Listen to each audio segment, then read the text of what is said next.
واللہ لا یؤمن، اللہ کی قسم وہ مومن نہیں۔ حضرت عائشہ پوچھتی ہے کون مومن نہیں؟ اور اللہ کے نبی کہتے ہیں وہ مومن نہیں جو خود پیٹ بھر کے کھانا کھا لے اور اس کا پڑوسی بھوکا سو جائے۔ اسلام یہ گوارا ہی نہیں کر رہا ہے کہ آپ کے پڑوس میں رہنے والا پڑوسی، چاہے وہ ہندو ہو، یہودی ہو، عیسائی ہو، کرسچن، جینی ہو، سکھ ہو، بدھسٹ ہو، کوئی بھی ہو، اگر پڑوسی ہے تو یہ آپ کی ذمہ داری ہے کہ آپ پتہ لگائیں کہ اس کے گھر میں کیا بنا ہے کیا نہیں بنا ہے۔ آپ نہیں جا سکتے، آپ کی بیوی تو اس کی بیوی سے ملنے جا سکتی ہے، کسی طریقے سے بہانے سے پوچھ لے کہ تمہارے گھر میں کیا پکا ہے۔ یاد رکھنا، اگر آپ گھر میں تہجد پڑھ رہے ہیں لیکن آپ کا پڑوسی بھوکا ہے تو اللہ کی قسم آپ کی تہجد آپ کے منہ پہ مار دی جائے گی، کیونکہ آپ مومن ہی نہیں ہیں۔ اللہ کے نبی نے فرمایا مومن تو وہ ہے جو پڑوسی کو بھوکا نہ سونے دے، اور جس کا پڑوسی بھوکا سو گیا تو آپ مومن نہیں، آپ تہجد پہ تہجد پڑھے جا رہے ہیں، پڑوسی کا حق ہی نہیں، اس کو دیکھ ہی نہیں رہے۔ اسی لیے اسلام نے اپنی انکم کا ایک حصہ فکس کر دیا ہے، زکوٰۃ۔ زکوٰۃ 85 گرام اگر آپ کے پاس سونا ہے تو آپ پر زکوٰۃ ہے، یا 595 گرام سونا جس کو ہمارے ہاں بولا جاتا 52.5 تولے چاندی، 52.5 تولے چاندی، 52.5 تولے چاندی کا وزن عرب کے حساب سے 595 گرام اگر چاندی ہے تو آپ کے اوپر زکوٰۃ فرض ہے۔ 595 گرام چاندی نہیں ہے لیکن 595 گرام چاندی کے برابر آپ کے پاس قیمت ہے، پیسہ ہے، اور آپ اس پیسے کے مالک ہیں، اور اس کے اوپر 1 سال گزر چکی ہے تو اس کے اوپر زکوٰۃ ہے، 2.5% آپ کو دینا پڑے گی۔ یہ ایک سسٹم بنا دیا ہے۔ 85 گرام، اب مان لیجئے 7.5 تولے سونا، یعنی 85 گرام سونا۔ مان لیجئے کہ جرجیت صاحب کی بیوی گئی اور ایک سونے کا ہار خرید کے لائی اور اس نے کہا 85 گرام یعنی 7.5 تولے کا مجھے ہار دے دیجئے، اور پیسے دے کے چلی آئی، لیکن یہ 85 گرام سونے کا ہار 21 کیرٹ سونے کا ہے۔ سونے میں وہ ہوتا ہے نا 24 کیرٹ کا ہے کہ 22 کیرٹ کا ہے یا 21 کیرٹ کا ہے، تو جس سونے پر زکوٰۃ ہے وہ 24 کیرٹ کا سونا ہونا چاہیے، یعنی پیور 85 گرام سونا آپ نے خریدا ہے اور وہ 24 کیرٹ کا ہے تو آپ کے اوپر زکوٰۃ ہے۔ آپ نے 85 گرام سونا خریدا ہے لیکن وہ 21 کیرٹ کا ہے تو اس کے اوپر زکوٰۃ نہیں بنے گی، کیونکہ اس کو جب آپ وزن کریں گے اور جب اس کے اندر جو اور دھاتو ملی ہوئی ہے اس کو آپ نکال دیں گے تو اس سونے کا وزن جو اوریجنل سونا ہے وہ 72 گرام رہ جائے گا، وہ 72 گرام رہ جائے گا، 85 گرام نہیں رہے گا، کیونکہ 21 کیرٹ کا اگر 85 گرام سونا ہے تو 24 کیرٹ کے حساب سے وہ 72 گرام سونا بنتا ہے، تو 72 گرام سونے پر زکوٰۃ ہی نہیں ہے، اوریجنل سونا ہونا چاہیے آپ کے اوپر، آپ کے پاس 85 گرام۔ ایک بات اور یاد رکھیے گا، آپ رمضان میں زکوٰۃ دیتے ہیں، ٹھیک ہے، بہت سے لوگ انگریزی حساب سے زکوٰۃ دیتے ہیں، بھائی کوئی سروس کرتے ہیں ان کو تنخواہ، ان کا سال بھر کا حساب مارچ میں ہوتا ہے تو وہ مارچ زکوٰۃ کے لیے کوئی رمضان کا مہینہ شرط تھوڑی ہے، سال میں ایک بار زکوٰۃ فرض ہے، سال میں ایک بار جب زکوٰۃ فرض ہے تو سن لیجئے، سال میں ایک بار زکوٰۃ فرض ہے وہ عربی مہینے کے حساب سے۔ اب آپ انگریزی مہینے کے حساب سے زکوٰۃ دیں گے تو کتنی دیں گے؟ زکوٰۃ بہت اہم مسئلہ ہے، 1 روپیہ بھی آپ ماریں گے تو پھنس گئے۔ زکوٰۃ آپ مارچ میں دے رہے ہیں، ہر سال مارچ میں دیتے ہیں، تو عربی سال ہوتا ہے 355 دن کا اور انگریزی سال ہوتا ہے 365 دن کا، 10 دن بڑھ گئے۔ آپ جب انگریزی کے حساب سے سال میں ایک بار زکوٰۃ نکالتے ہیں تو آپ کی زکوٰۃ 2.5% نہیں نکلے گی، آپ کی زکوٰۃ تھوڑی سی بڑھ جائے گی. اب آپ کی زکوٰۃ بنے گی 2.577%. سمجھ رہے ہیں نا؟ یعنی 1,00,000 روپے میں 2,500 دینا ہے آپ کو عربی سال کے حساب سے. 2,500 یعنی 2,500. لیکن آپ انگریزی حساب سے جب آپ زکوٰۃ دیں گے تو زکوٰۃ کتنی دیں گے؟ 2,577 روپے. یعنی 77 روپے زیادہ دینا پڑے گا کیونکہ 10 دن بڑھ گئے ہیں. اس کی زکوٰۃ آپ کو الگ نکالنا پڑے گی. 2.577. کہاں ہیں آپ؟ اسلام نے اتنا بھی حق نہیں مارا ہے کسی غریب کا. یہاں تو سب کے حق مارے بیٹھے ہیں. زکوٰۃ پوچھو کتنے لوگوں نے دی ہوگی تو ابھی دیکھیے مولانا رمضان میں بہت لوگوں کو زکوٰۃ دی ہے. کتنی دی ہے؟ کیا آپ اپنے مال کی پوری زکوٰۃ ادا کرتے ہیں؟ حساب کتاب ہی نہیں رکھ پاتے ہوں گے پورا. حضرت ابو بکر صدیق کو ایک صحابی نے بکری دے دی تھی. یہ لیجئے میری 40 بکریاں ایک بکری زکوٰۃ میں بنتی ہے. یہ لیجئے. حضرت ابو بکر صدیق بکری لینے کے بعد کہنے لگے اللہ کے نبی کو بھی تم نے ایک بکری دی تھی. کہاں دی تھی؟ آپ ہی تو آئے تھے نبی کے ساتھ. کہاں میں آیا تھا؟ اس وقت بھی 40 بکری تھی, آج بھی 40 بکری ہے. پہلے بھی میں نے ایک بکری دی تھی, آج بھی ایک بکری میرے اوپر زکوٰۃ بنتی ہے. حضرت ابو بکر صدیق نے کہا کہ میں نے اللہ کے نبی صلی اللہ علیہ وسلم کو دیکھا کہ آپ نے ایک بکری ان کو رسی کے ساتھ دی تھی. رسی سمیت بکری دی تھی, رسی سمیت. اور آج آپ مجھے بکری دے رہے ہیں, رسی آپ نے اپنے پاس رکھ لی. تو صحابی نے کہا کہ رسی کا آپ کیا کریں گے؟ میں دوسری بکری باندھ لوں گا, بکری تو دے رہا ہوں نا.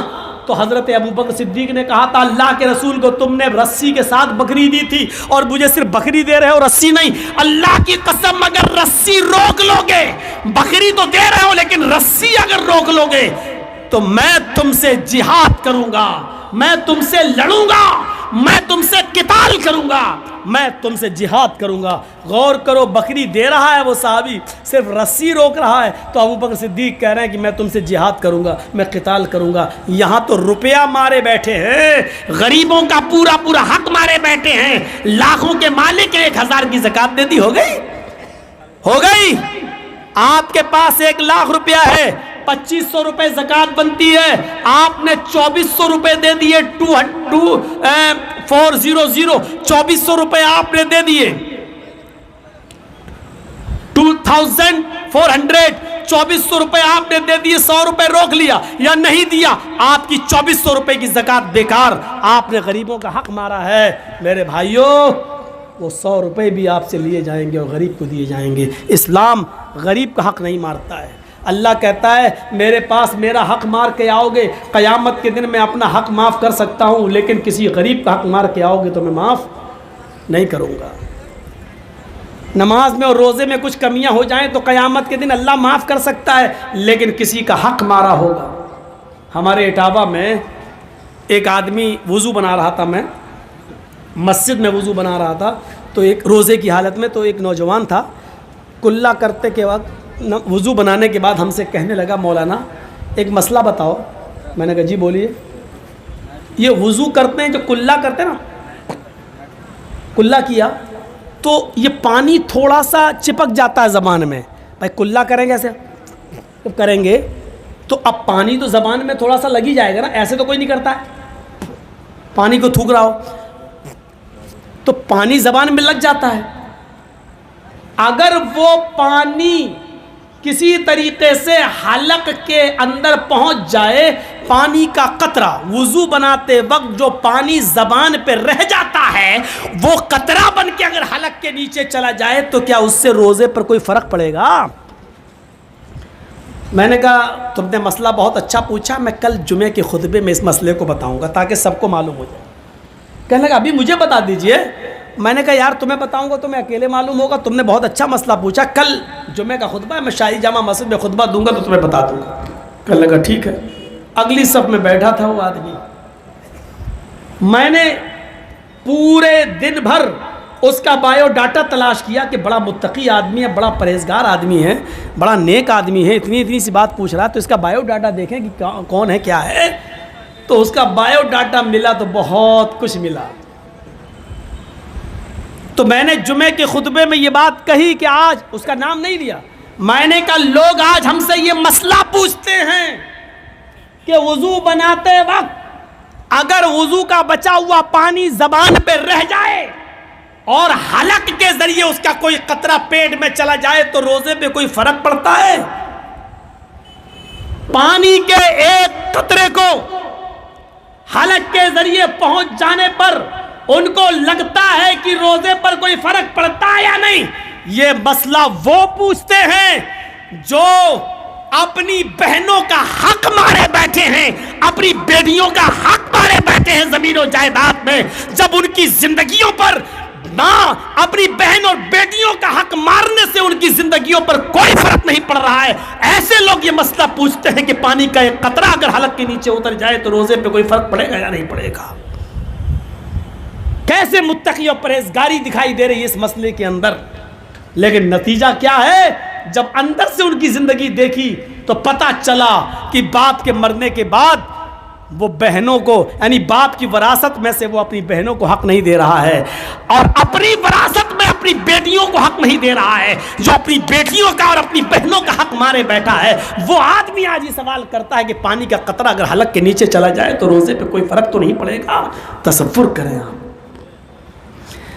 آپ اپنی بہن کو 1 لاکھ نہیں 1 کروڑ کا جہیز دے دو، لیکن باپ کے مرنے کے بعد باپ کی وراثت میں بھی بہن حصے دار رہے گی، اور باپ کی وراثت میں تمہیں جو حصہ ملے گا تمہارے مرنے کے بعد تمہاری وراثت میں سے بھی بہن حصے دار رہے گی، یعنی باپ کی وراثت میں سے بھی حصہ ملے گا اور بھائی کی وراثت سے میں بھی بہن کو حصہ ملے گا، اور جب بہن کی شادی ہوگی تو شوہر کی وراثت میں بھی بیوی کو حصہ ملے گا، اور بیٹا اگر مر گیا تو بیٹے کی وراثت میں بھی اس کی ماں کا حصہ بنے گا۔ میرے بھائیو، اللہ کے رسول نے، شریعت نے ایک عورت کو چاروں طرف سے عزت دے رکھی۔ یہ وہ لوگ مسئلہ پوچھتے ہیں۔ اسلام نے اتنا زبردست انتظام کر دیا ہے ہمدردی کا کہ آپ بچ نہیں سکتے، رعایت نہیں، یہ کرنا ہی پڑے گا تمہیں۔ اسی لیے قرآن کہتا ہے وَسَارِعُوا إِلَى مَغْفِرَةٍ مِّن رَبِّكُمْ وَجَنَّةٍ عَرْضُهَا السَّمَاوَاتُ وَالْأَرْضُ، اپنے رب کی مغفرت کی طرف دوڑو اور اس جنت کی طرف دوڑو جس کی لمبائی اور چوڑائی زمین و آسمان کے برابر ہے۔ دنیا میں آج انسان صرف کمانے پر لگا ہے، اسباب راحت بہت، جرجیت صاحب نے بہت کمایا، آج جرجیت صاحب کے پاس اسباب راحت بہت ہیں۔ آپ جرجیت صاحب کے گھر آئیے تو آپ کو دیکھنے کو ملے گا اس کے گھر میں ایئر کنڈیشن بھی ہے، آج اس کے گھر میں 4 ویلر بھی ہے، آج اس کا گھر بھی عالیشان بنا ہوا ہے۔ اسباب راحت تو جرجیت صاحب کے پاس بہت ہیں، لیکن ڈاکٹر نے منع کر دیا، جرجیت صاحب آپ بیمار ہیں، آپ اے سی کی ٹھنڈی ہوا میں نہیں لیٹ سکتے ہیں۔ ایسے اسباب راحت سے کیا فائدہ؟ ہم اور آپ جو کما رہے ہیں، راحت کے اسباب اکٹھا کر رہے ہیں کہ ہمیں گرمیوں میں اے سی کی ٹھنڈی ہوا مل جائے۔ ہم نے بہت کمایا، لیکن ڈاکٹر نے منع کر دیا کہ اے سی کی ٹھنڈی ہوا میں نہیں لیٹ سکتے ہو۔ اسباب راحت اتنے ہیں کہ چلنے کے لیے 4 ویلر ہے میرے پاس، لیکن ڈاکٹر نے منع کر دیا ہے صبح سویرے تمہیں روزانہ پیدل ٹہلنا ہوگا۔ اگر پیدل نہیں ٹہلو گے، کچھ دور 2-3 کلومیٹر روزانہ چہل قدمی نہیں کرو گے تو تمہارے پیر جام ہو جائیں گے، تمہیں ضروری ہے اپنے آپ کو اسٹرانگ رکھنے کے لیے تمہیں پیدل چلنا پڑے گا۔ طرح طرح کی مٹھائیاں رکھی ہوئی ہیں، رس ملائی رکھی ہوئی ہے، رسگلہ رکھا ہوا ہے، چھینا رکھا ہوا ہے، بہترین مٹھائی ہے۔ جرجیت صاحب نے بہت کمایا ہے، اسباب راحت ہے، اسی چیز کے لیے تو کما رہے تھے کہ اچھا کھائیں اچھا پئیں، لیکن ڈاکٹر نے منع کر دیا ہے تمہیں شوگر 400 پار ہو چکی ہے، لہذا تم یہ مٹھائی نہیں کھا سکتے ہو۔ غور کیجئے، جرجیت صاحب نے اتنا کمایا، اتنا کمایا، اتنا کمایا کہ میرا بیٹا نیٹ نہیں کر پایا تو پرائیویٹ طریقے سے ہم نے اس کو کسی اسکول میں ایڈمٹ کیا، میڈیکل کالج میں بھرتی کیا۔ 50 لاکھ روپے دے کر میں نے 80 لاکھ روپے دے کر میں نے MBBS میں اس کا ایڈمیشن کرا دیا. بچے پڑھ جائیں گے، لکھ جائیں گے، اپنا کمائیں گے، کھائیں گے، اچھا رہے گا. بہت زیادہ اسباب راحت ہم نے سوچ لیا تھا. بچہ ہمارا پڑھ لکھ کر بہت بڑا ڈاکٹر بن گیا. وہ امریکہ میں یا لندن کے اندر ڈاکٹری بھی کرنے لگا. اس نے وہیں پر کسی انگریز عورت سے شادی بھی کر لی. بڑے فخر سے ایک صاحب کہنے لگے، جرجیت صاحب میں نے اپنے بیٹے کو بہت پڑھایا لکھایا، آج میرا بیٹا امریکہ میں ڈاکٹر ہے. میں نے کہا وہ تمہارا پورا خیال رکھتا ہوگا، وہ تمہارا سر بھی دباتا ہوگا، وہ تمہارا پیر بھی دباتا ہوگا. کہنے لگا نہیں جرجیت صاحب، 15 سال سے میں نے اپنے بیٹے کی شکل نہیں دیکھی. ایسی دولت سے کیا فائدہ؟ جس اولاد کے لیے تم کما رہے ہو اس اولاد کی شکل دیکھنا تمہیں نصیب نہیں ہوا. باپ نے بیٹے کی شکل نہیں دیکھی، بیٹے نے باپ کی شکل نہیں دیکھی. تصور کرو یہ کون سی اسباب راحت ہے، یہ کون سا راحت کا سامان ہے. اس زمانے میں لوگ ایک روٹی کھاتے تھے لیکن ان کی اولاد ان کی آنکھوں کے سامنے رہتی تھی، اور وہ بچے بھی ایک روٹی کماتے تھے لیکن آدھی اپنے ماں باپ کو کھلا کر اپنے ماں باپ کی سیوا اور خدمت کیا کرتے تھے. تصور کرو میرے بھائیوں، لوگ اسی چکر میں بخش دیے گئے. تصور کیجئے ایک کہ وہ جو لوگ غار میں پھنس گئے تھے ان میں ایک آدمی وہ تھا جو یہ کہہ رہا تھا کہ اللہ تو اچھی طریقے سے جانتا ہے کہ میں بکریوں کو چرانے والا ہوں، اور جب بکریوں کو چرا کر گھر لے جاتا ہوں تو سب سے پہلے بکریوں کا دودھ دوتا ہوں. میں اپنے بیوی اور بچوں کو نہیں، سب سے پہلے اپنے ماں باپ کو اپنی بکری کا دودھ پلاتا ہوں. جب وہ سو جاتے ہیں تو پھر میں اپنے بیوی اور بچوں کو دودھ پلاتا ہوں. اے اللہ تو اچھی طریقے سے جانتا ہے کہ ایک دن میں جب دیر سے گھر پہنچا اور جب جنگل سے جاتے جاتے مجھے بکریاں لے جا کر دیر ہوئی تو میرے ماں باپ سو چکے تھے. میں نے بکری کا دودھ دوہا، اس کو گرم کیا اور پیالہ لے کر اپنے باپ کے سرہانے کھڑا ہو گیا. میرے باپ سو چکے تھے. میں نے اپنے ماں باپ کو اٹھایا نہیں کہ اٹھائیں گے تو نیند میں ڈسٹرب ہوگا، لہٰذا صبح کے وقت میرے ماں باپ کی آنکھ کھلی. جیسی کھلی میں نے دودھ کا پیالہ اپنے ماں باپ کو دے دیا. میں نے خود نہیں پیا، پہلے اپنے باپ کو پلایا. جب میرے باپ نے پورا دودھ پی لیا پھر میں نے اپنے بچوں کو اور اپنی بیوی کو دودھ پلایا. اے اللہ اگر میں نے یہ کام تیری رضامندی کے لیے تجھے خوش کرنے کے لیے کیا ہے تو اس غار کا منہ کھول دے تاکہ ہم نکل جائیں. اس زمانے میں لوگ اپنے ماں باپ کی خدمت کر کے اللہ سے یہ کہتے تھے اللہ میری اس پریشانی کو دور کر دے. آج تو ہمیں ایسی پڑھائی لکھائی ہو گئی ہے، آج اسباب راحت کے چکر میں، کمانے کے چکر میں آج ہم اپنی اولاد سے اور اولاد باپ سے اتنی دور ہو چکی ہے کہ باپ بیٹے کی شکل نہیں دیکھ رہا اور بیٹا باپ کی شکل نہیں دیکھ پا رہا ہے. غور کرو آپ ہی لوگوں میں کتنے لوگ ایسے ہیں جو بیچارے دلی اور بمبئی کام کرنے جا رہے ہیں، کتنے لوگ ایسے ہیں جو انڈیا چھوڑ کر آج سعودیہ، کویت اور دبئی میں کام کر رہے ہیں. 2 سال 3 سال سے نہ انہوں نے باپ کی ماں کی شکل دیکھی، نہ اولاد نے ماں باپ کی شکل دیکھی، نہ ماں باپ نے اپنی اولاد کی شکل دیکھی. اسباب راحت ہے. سامان تو آپ بہت کمانا چاہتے ہیں، راحت کے بہت سی چیزیں اکٹھا کرنا چاہتے ہیں لیکن راحت نصیب نہیں ہو رہی ہے. ہمیں ایمانداری کے ساتھ بتائیے راحت ہے یا یہ کہہ لیجئے کہ اسی چیز کو ہم نے راحت سمجھ لیا ہے، اسی چیز کو ہم نے راحت سمجھ لیا ہے. ابھی ناظم اجلاس صاحب اعلان کر رہے تھے، ہمارے دوست جمیل اختر شفیق تیمی کے جرجیت صاحب کو جب بھی دیکھتا ہوں تو ایسا ہی لگتا ہے کہ جیسے پہلے دیکھا تھا ویسے اب دیکھ رہا ہوں. حقیقت 20-22 سال سے برابر آنا جانا ہے. اپنے آپ کو مینٹین بھی کیا جاتا ہے، اس کے پیچھے کچھ ضروری چیزیں بھی ہوتی ہیں. آج بھی جرجیت صاحب کے سامنے چاہے جتنی چیزیں رکھ دو، جرجیت صاحب کھائیں گے اتنا ہی جتنا میرا دل ہوگا. زبردستی کوئی دے کے دیکھے نہیں ہوگا. جرجیت صاحب کہتے ہیں لوگ ملا مولوی بہت کھاتے ہیں، پیٹ کی توندیں ہوتے ہیں، ہم یہ منع نہیں کر رہے، ہوتے ہوں گے، لیکن جرجیت صاحب کے سامنے دہی رکھ دو گے نہیں کھائیں گے کیونکہ رات میں جلسہ کرنا گلا بیٹھ جائے گا. جرجیت صاحب کو آپ روح افزے کا شربت پلائیں گے نہیں پئیں گے، کیوں؟ رات کو گلا بیٹھ جائے گا. جرجیت صاحب کو آپ ٹھنڈی بریانی کھلائیں گے نہیں کھائیں گے، کیوں؟ تقریر کرنا گلا بیٹھ جائے گا. اپنے آپ کو مینٹین کر کے رکھا ہے اور کبھی پیٹ بھر کے ہم نے کھانا نہیں کھایا ہے. آج تک میں نے اپنے پیٹ کے ایک حصے کو تھوڑا سا خالی رکھ کے چھوڑا ہے. میں ایسے مولویوں کو جانتا ہوں جو میرے ساتھ کھانا اور بیٹھنا دسترخوان پہ پسند نہیں کرتے. وہ کہتے ہیں یہ پہلے اٹھ جائے گا, ہم لوگ پھر منہ تکتے رہیں گے, وہ کہتے بعد میں کھائیں گے. ایسے مولویوں کو میں آج بھی جانتا ہوں جو میرے ساتھ کھانا پسند نہیں کرتے ہیں دسترخوان کے اوپر. وہ کہتے ہیں کہ یہ 2-4 لوگ میں کھا کے اٹھ جائے گا, ہم لوگوں کو بھی کھانے نہیں دے گا صحیح سے. ایسے. اور میں ایسے مولویوں کو بھی جانتا ہوں جو جلسے کی شرط لگاتے ہیں کہ 1 کلو منگور مچھلی بھی ہونا چاہیے ساتھ میں تلی ہوئی, اور ایک بار نہیں ملی تھی تو اس نے 2 سال جلسے کی ڈیٹ نہیں دی تھی. وقت مہمان کی عزت کرنا نہیں جانتے. میں ویسے مولوی کو بھی جانتا ہوں, نام لینا ضروری نہیں ہے میرے بھائیوں. تو ایسے لوگ بھی پڑے ہوئے ہیں, ایسے لوگ بھی پڑے ہوئے ہیں.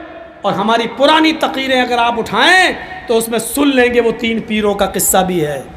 3 پیروں کا, کہ ایک عورت بیچاری تھی, اس نے 3 پیروں کی دعوت کی. وہ ان کی بڑی مرید تھی. 3 پیروں کی دعوت کی اور اس نے کھچڑی پکائی. دیکھیں ان مولویوں کو کھچڑی پسند ہے کہ نہیں ہے. 3 پیروں کی دعوت کی, کھچڑی پکائی اور کھچڑی میں گھی ڈال دیا بہت سا. کھچڑی گرم تھی, گھی پگھل گیا. ایک تو کھچڑی دیکھ کے مولویوں کا پیٹ بھر گیا. اب دوبارہ جب گھی دیکھا تو اس نے سوچا چلو گھی تو پڑا ہوا ہے, کم سے کم ایک سوچتا یہ گھی میرے پاس آ جائے, دوسرا مولوی سوچنے لگا میرے پاس آ جائے, تیسرا سوچتا میرے پاس آ جائے. تو مولویوں کے پاس تو بڑے تکلم ہیں. ایک مولوی نے انگلی ڈال دی اس میں کھچڑی میں اور لائن بنا دی ایسے. اور کیا معلوم ہے جنت میں دودھ کی نہر کیسے بہہ رہی ہوگی؟ تجری من تحتہا الانہار. جنت میں دودھ کی نہر ایسے بہہ رہی ہوگی. اب جب گڈھا بن گیا تو سارا گھی بہتا ہوا اس کے پاس چلا آیا. دوسرے نے کہا جنت میں دودھ کی نہر ادھر بہہ رہی ہوگی, شہد کی اور شراب کی نہریں ادھر بہہ رہی ہوں گی. اس نے 2 انگلی ڈالی, او کائنانی تجریان من تحت النار. دودھ کی اور شراب اور شہد کی نہر ادھر بہہ رہی ہوگی. اب تیسرے نے سوچا یہ بھی لے گیا, یہ بھی لے گیا, بچا ہی کیا, اب مجھے بھی ملنا چاہیے. تو اس نے ایسا فارمولہ استعمال کیا, اس نے کہا ارے بھائی اتنی جلدی جنت جہنم پہ آ گئے ہو, ابھی تو قیامت بھی نہیں آئی. ارے قیامت آئے گی, زمین میں بھوکمپ ہوگا, زلزلہ ہوگا, اس کے بعد جنت و جہنم کا معاملہ آئے گا. اور جب قیامت آئے گی تو زمین ہلے گی. جانتے ہو زمین کیسے ہلے گی؟ اس نے پوری پلیٹ اٹھائی, ہو کائزا زلزلت الارض زلزالہا. گھی چاروں طرف پھیل گیا. اب کھاؤ.